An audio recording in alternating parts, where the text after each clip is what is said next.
I'm just, spitballing this.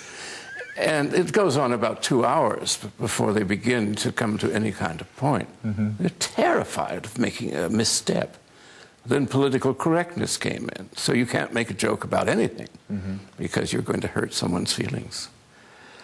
I don't think this has been a great improvement on a race that is not naturally gifted with speech. You're still writing a lot? No, I write a lot, sure. You think this is a great time to be a man who really cares about what's going on in the world? Well, no, it's a great time to contain your anger through writing, which is one way of doing it. And I do love stupidity, and I'm just orgasmic day after day when I listen to television and the politicians. I think they're all slightly off their rockers. Do you have an idea of who you could support in 2008?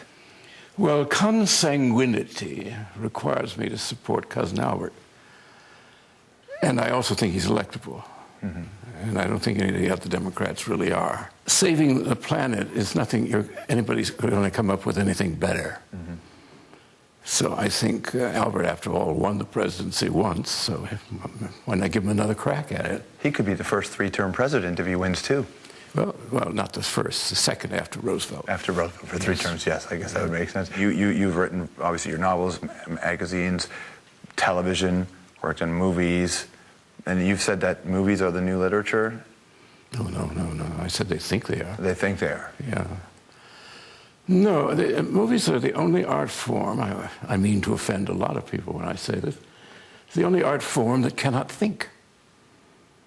What is it thinking about? What are you supposed to take away? You can be riled up, you can be emotionally excited, either upward or downward. Movies are very good at certain things. But what about a thought? All men are brothers. No, that doesn't play. That isn't going to work. I assume you're not the type of person who has too much time for your own legacy. Do you care about that? Good God, no. I'm not leaving a penny to anybody, just remember that. I'm taking it with me. You figured out how to do that, have you? Oh, I have, yes, with a match. But you understand that people do pay attention to your own legacy, yes. Right? Well, those are people who have none, like the current president. He's lucky if he's a footnote anywhere. Oh, he'll be more than a footnote, don't you think, when it's all said and done? Well, it'll never be all said and done because the shock of this administration will, reverberate for a long, long time. You're at that stage of your life now where you may not be interested in looking back. You look forward. Have you embraced your own mortality? Well, I keep it at a distance, I'm in my Cedar Sinai period. That's why you moved back I moved back to be near hospitals, and I have a titanium knee, which sings the Hallelujah chorus as I go through security to the terror of the various guards, preserving freedom. In our, I love the other, a fledgling democracy is what we have to call Iraq. Fledgling democracy. So much better than a full-grown one. Do you look at the next, in your Cedar Sinai years, how do you look at that? Like, aside from trying to keep it at a distance, are you okay with it? Some people are way better nearing the end of their life than others. Oh, yeah.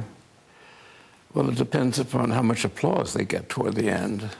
I think it makes them appreciate the end, or perhaps think maybe I should rewrite the script a little bit, Where are you at that stage?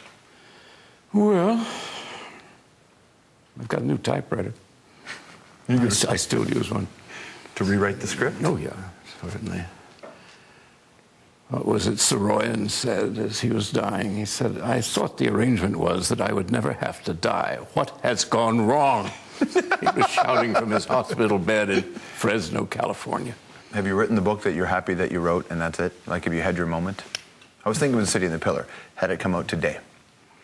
No, it'd be so tame today, I think. No, I would, the book of mine I'd like everybody to read is called Creation. I took many years on that, and it's one man, had he lived to be 75, could have known Socrates, the Buddha, Confucius, and it's a kind of crash course in comparative religion and philosophy. very easy to grasp. You know, it isn't difficult at all. There's a big debate today, isn't there? Everybody, the atheists are out, the creationists are out. It's as if this is a new discussion. Oh, the creationists. Well, I like the great creator in the sky. I wish somebody could get him on television and just show him a human spine. And are you proud of what you did here, Mr. Creator? He wouldn't have a word to say other than just mea culpa, mea culpa. What have I done to these poor creatures? It's nice to see you. Thanks for coming in. See you. Gore Vidal, everybody. Lots more to come on the hour. We'll be right back.